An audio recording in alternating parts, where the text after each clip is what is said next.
Sometimes there's nothing better than getting lost in a book with a nice warm cuppa.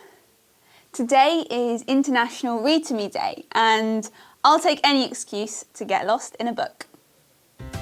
You got a question about a property to be assessed. It's time to go and find the person who's the best. She'll answer all your queries by the time we're done, and even answer a completely random one. So get your answers from the expert lady.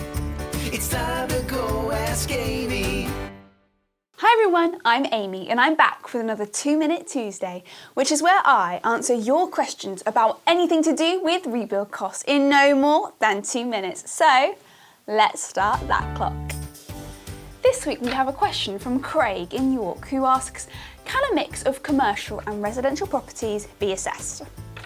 Well, Craig, if you're looking for an assessment on a property which has a mix of both residential and commercial, say you run a corner shop which has a residential flat on the top floor, we can do this as we measure each floor separately.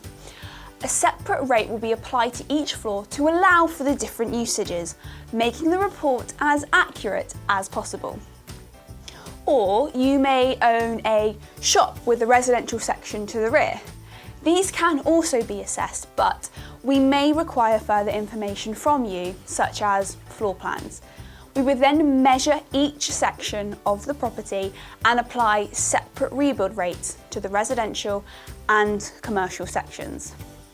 The same rule would apply to a mixed commercial site, such as like a garden centre, where you can sometimes have like a shop, a restaurant, an outdoor polytunnel area. Each section would have to be rated differently depending on the usage to ensure an accurate valuation.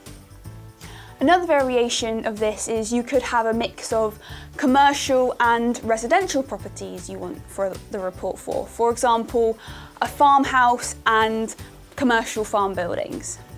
Again, we can do this. Each building will be assessed separately and supplied with an individual rate. However, professional and demolition fees can be combined in some cases. It might be worth getting separate reports if you have separate policies for your properties. Thanks for the question, Craig, and I hope this helps. And now a question here from Jessica in Wolverhampton. If you were stranded on a desert island and only had one item, what would you want that item to be?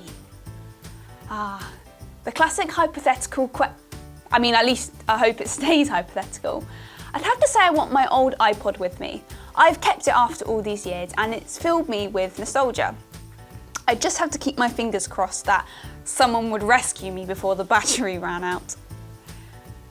Please send your questions, including some fun ones, to askamy@RebuildCostASSESSMENT.com and I'll be back with another Amy's 2-Minute Tuesday.